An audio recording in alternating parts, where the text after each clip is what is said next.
조국 전 장관 아들에게 허위 인턴서를 발급해 줬다라는 혐의를 받고 있는 최강욱 의원이 오늘 1심 선고가 나는 날입니다. 유죄인지 무죄인지가 오늘 발표될 예정인데요. 조금 전에 최강욱 의원이 재판정에 들어갔습니다. 이제 곧 결과가 나오리라 생각됩니다. 어떤 내용일지 다시 한번 보시죠. 인턴 확인서를 허위 발급해 줬다라는 의혹으로 최강욱 의원 오늘 1심 선고를 받게 됩니다. 2017년 변호사 시절 조 전 장관 아들에게 허위 인턴 확인서를 작성한 혐의로 불구속 기소된 최강욱 대표. 오늘 1심 선고 공판 앞두고 있습니다. 조 전 장관 아들 해당 확인서 토대로 고려대 연세대 대학원 입시에 제출을 해서 합격을 했다. 만약에 오늘 금고형 이상이 선고될 경우에는 의원직을 상실하게 됩니다. 일단 이재명 기자, 혐의부터 좀 설명해 주시죠. 어떤 혐의입니까? 최강욱 의원이 여러 혐의를 받고 있기 때문에 좀 헷갈립니다. 지금 오늘 나올 이제 1심의 혐의는 조국 전 장관의 아들을 본인의 법률 사무소에서 인턴 활동을 했다라고 해서 인턴 확인서를 써줬는데 그 인턴 활동이 가짜다라는 게 지금 검찰의 주장이죠. 거기에 대해서 지금 법원이 오늘 판단할 텐데 크게는 두 가지입니다. 첫 번째는 인턴에서 두 차례 발급이 됩니다. 2017년 10월 달에 한 차례 발급되는데 그때는 같은 해 10월에서 2017년 1월에서 10월까지 일주일에 두 번씩 매주 16시간 인턴 활동을 했다. 이런 확인서가 있었고요. 그리고 다시 2018년 8월 달에 두 번째 증명서 또 하나 있습니다. 거기에도 조국 전 장관 아들이 그때는 2017년 1월부터 2018년 2월까지 그 기간이 더 늘어났죠. 매주 8시간씩 활동 시간도 달라지고요. 활동을 했다. 이런 인턴 증명서가 두 가지가 대학원 진학에 활용이 됐는데 대학원 입시를 할 때 이제 거기에 대해서 활용을 했는데 과연 그 인턴 확인서가 실제 인턴 활동을 하고 한 거냐. 그 쟁점이 하나 있는 거고 또 하나는 2017년 발급된 인턴 확인서와 2018년 발급된 인턴 확인서가 기간도 다르고 활동 시간도 다른데 과연 이것이 이제 지금 최강욱 의원의 주장은 17년도에 내가 발급을 했다. 2018년 잘 모르겠다. 이렇게 또 주장을 했습니다. 그렇기 때문에 이 부분은 지금 법원이 어떻게 판단할지 그런 것들에서 지금 굉장히 관심이 모아지고 조만간 이제 판결이 나올 테니까 그 판결을 보면 법원의 판단을 알 수 있지 않을까 싶습니다. 검찰은 금고형 이상을 구형했습니까? 징역 1년을 구형했기 때문에 징역 1년. 금고형 이상을 구형한 거죠. 만약에 검찰의 구형을 징역 1년이다. 그대로 받아들이면 이제 의원직을 사퇴하게 되는 거고 그렇지 않고 이제 법원에서 검찰의 구형과 달리 죄가 없다라고 본다 그러면 이제 의원직을 유지하게 되겠죠. 그렇군요. 정혁진 변호사님. 네. 자, 1심 선고가 이제 곧 나올 것 같아요. 네네.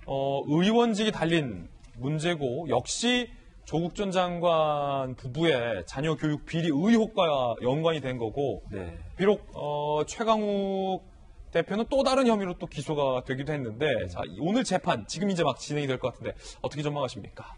일단은 조 전 장관 아들이 인턴을 하지 않았다고 하더라도 사실 삼소 위조죄는 되지가 않고요. 왜냐하면은 그 최강욱 그때는 당시 이제 변호사가 대표 변호사였기 때문에 거짓말로도 이걸 써줄 수 있는 거니까 핵심은 뭐냐면 인턴을 했느냐 안 했느냐인데 기사에 나온 걸 보니까 검찰에서 입수한 증거 자료 중에 2017년 10월 달에 정경심 교수가 보낸 이메일이 있더라고요. 예. 그 이메일에 보면은 이런 인턴 확인서를 좀 발행을 해달라, 발급을 해달라. 그런데 내용은 요렇게 해달라. 어떻게 2017년 1월부터 10월까지 주 2회 16시간 한 걸로 해달라.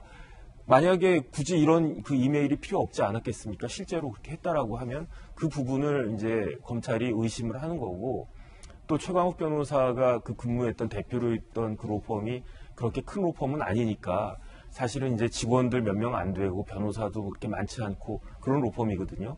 그러니까 저희 사무실 같은 경우에도 인턴들 올 때 있는데 오면은 눈에 확 뜨이거든요. 왔다 갔다 하면서. 그런데 직원들이 그 조 전 장관 아들을 본 적이 없다. 또 이런 진술도 있고 해가지고 그런 부분들이 얼마만큼 신빙성이 있는 것이냐. 거기에 반박하는 그 최강욱 의원의 그 변호인이 얼마만큼 잘 반박하느냐에 따라서 결론이 나올 텐데 제 생각에는 아마 유죄가 나올 것 같은 느낌이 사실은 좀 더 많이 들면서도 이게 실형감은 아니지 않느냐. 왜냐하면 업무방해죄에 있어서는 1,500만 원 이하의 벌금형도 있거든요. 그래서 벌금형 정도 나오지 않을까 하는 게 제 개인적인 그 예측입니다. 자, 그 가운데 지금 최강욱 대표의 주장 중에 반박 중에 하나를 소개해드리면 정혁진 변호사님, 이재명 지사가 결국 법원에서 무죄를 받았던 것처럼 나도 지난해 총선 선거 기간 동안 조국 전 장관 아들 허위 인턴서 관련 허위 사실을 공포한 혐의로 기소된 혐의에 대해서 무죄라는 의견 표명을 한 것에 불과하다. 이재명이 무죄니까 나도 무죄다 라고 주장을 했다는데요. 검찰은 이에 대해서 참 결도 다른 사건이다 라고 재반박하고 있고요. 정혁진 변호사께서는 이 반박 논리 어떻게 보십니까? 일단 최광욱 의원이 그 혐의가 세 가지가 있어요. 재판받는 게, 기소가 된 게. 첫 번째가 오늘 결론이 나올 그 업무 방해죄가 있고, 두 번째가 공직선거법 위반이 있고요. 그다음 세 번째가 명예훼손죄, 이렇게 세 가지로 기소가 됐는데, 지금 최광욱 대표죠. 그 최광욱 의원이 이야기하고 있는 이재명 지사 관련된 판결은 두 번째 공직선거법 위반과 관련된 거라고 저는 판단이 되거든요.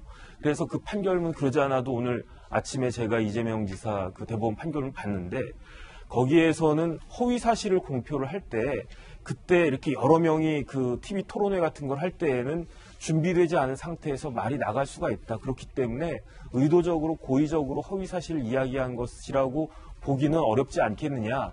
그래서 그 부분이 이제 판사들을 명확하게 설득할 수 없었다 해서 무죄가 나온 건데, 그런데 공직선거법 관련해가지고 최광욱 대표가 한 것은 작심하고 그 팟캐스트나 이런 곳에서 이야기를 한 거기 때문에 나름대로 생각을 많이 하고 한 것이기 때문에 이게 우발적으로 나온 것이다라고 볼 수 있을까? 그것도 이제 법원 판결 기다려 봐야 되겠지만 저는 조금 차이가 있는 것이 아닌가 그런 생각이 들었습니다. 그렇군요. 일단은 그 중에 가장 중요한 것, 오늘 이제 선고가 나올 것, 허위 인턴서를 발급해 줬느냐, 아니 혐의에 대해서 유죄가 나올지 무죄가 나올지, 유죄가 나온다면 금고 이상의 형이 나올지, 그러면 의원직은 박탈이 되게 되기 때문에 자, 그 관건 저희가 한번 지켜보도록 하겠고요. 박정하 대변인은 어떻게 보십니까? 글쎄요, 뭐 재판 결과야 뭐 제가 법률 전문가가 아니라서 뭐라고 말씀 못 드리겠습니다만은, 일단은 조국 전 장관의 부인 정경심 교수가 이와 관련해서 4년형을 지금 받고 복역 중이잖아요.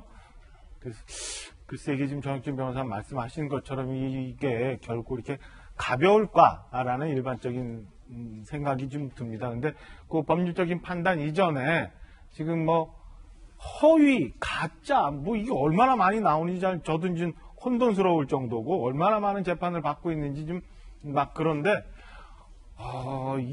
이 뭐 최강욱 의원을 포함해서 뭐 조국 전 장관 이 주변 세상이 이렇게 쉬운가, 막 해도 되는 건가라는 이런 생각이 일반인의 입장에서는 들어요. 뭐 그냥 막 써서 가고, 우리 옆에 정 변호사님 계시지만은 정 변호사님 같은 경우도 무슨 사법시험 합격증 위조해서 지금 변호사 업무하는 건 뭐 이렇게 쉽게 생각하는 것처럼 막 뚝딱뚝딱 인턴 허위증명서 만들고, 뭐 이러면 사회가 얼마나 혼란스러워질까라는 생각이 들 정도로요. 보건복지부, 교육부 다 무슨 의사 자격에 대해서 논란이 있을 수도 있는데 그냥 면허 받고 쭉 진행하는 거에 대해서 방관, 그다음에 허위 사실에 대해서도 지금 여러 가지 이 인턴 증명서를 이렇게도 만들고 저렇게도 만들고, 글쎄요, 이게 저희가 뭐 신라젠 의혹 사건도 지금 많이 불거지고 있습니다만은 너무 많은 일들을 이렇게 쉽게 그리고 국민들한테 다가가는 충격들에 대해서는 전혀 생각지도 않고 있지도 않은 일들을 막 이렇게 막 풀려서 사회를 혼란시키고 있는 거에 대해서는 저희 국민들이 그다음에 다시는 이런 일이 없도록 좀 한번 정리정돈이 한번 필요하지는 않을까, 이런 생각이 좀 듭니다.